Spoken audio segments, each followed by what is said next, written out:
പെരുമ്പാവൂരിൽ 2020 സ്ഥാനാർത്ഥി നടി ലക്ഷ്മി പ്രിയയാണ്. നീ ഇതെങ്ങനെ? ഞാൻ ട്രൈ ചെയ്തിടാ ട്രൈ എന്റെ ട്രൈ കണ്ട അവള് വീണു. ആത്മവിശ്വാസത്തിലാണ് പെരുമ്പാവൂരിലേക്ക് ഇനി എത്തുകയാണ് അല്ലെ? അതെ, 100% ആത്മവിശ്വാസമുണ്ട്. പെരുമ്പാവൂർ എന്ന് പറയുന്നത് എന്റെ തൊട്ട അയൽപക്കത്തുള്ള സ്ഥലം.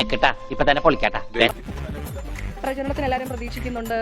എന്താ പറയാ, പിന്നെ നമ്മൾ എല്ലാ ലാലേട്ടനും ജയറാമേട്ടനും എന്താ പറയാ, മമ്മൂക്കയും സിദ്ദിഖയും ദിലീപേട്ടനും ഒക്കെ വരണം. അതൊക്കെ ഇരിക്കത്തേ ഉള്ളൂ. ഐഡിയ ഒക്കെ കൊള്ളാം, പക്ഷെ ചെറിയൊരു ട്വിസ്റ്റ് ഉണ്ട്.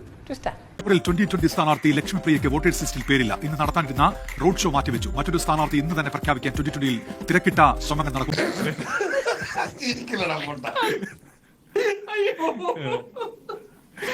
പെരുമ്പാവൂരിൽ NDAയുടെ സീറ്റ് 2020ക്കായിരുന്നു. 2020 ഇന്നലെയാണ് ഇവിടെ സ്ഥാനാർത്ഥിയെ പ്രഖ്യാപിച്ചത്. നടിയും അമ്മ സംഘടനയുടെ വൈസ് പ്രസിഡന്റുമായിട്ടുള്ള ലക്ഷ്മി പ്രിയയായിരുന്നു ഇവിടെ സ്ഥാനാർത്ഥിയായി പ്രഖ്യാപിച്ചത്.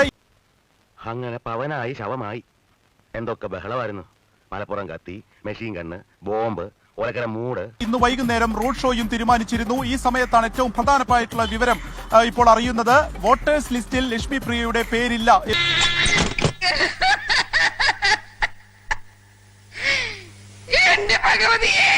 അത് എന്താണ് സാങ്കേതികമായി സംഭവിച്ചത് എന്നതിനെ സംബന്ധിച്ചൊക്കെ ഇപ്പോഴും പരിശോധിക്കുകയാണ്. കഴിഞ്ഞ തദ്ദേശ തെരഞ്ഞെടുപ്പിൽ ലക്ഷ്മി പ്രിയ വോട്ട് ചെയ്തിരുന്നു. പിന്നീട് SIR ഫോമൊക്കെ പൂരിപ്പിച്ച് നൽകണമായിരുന്നു. അപ്പോൾ അത് നൽകാത്തതാണോ? എന്തായാലും വോട്ടേഴ്സ് ലിസ്റ്റിൽ ലക്ഷ്മി പ്രിയയുടെ പേരില്ല. അങ്ങനെയാവുമ്പോൾ മത്സരിക്കാൻ സാധിക്കുകയില്ല. അപ്പളേ നമ്മൾ പിന്നെ വരാം.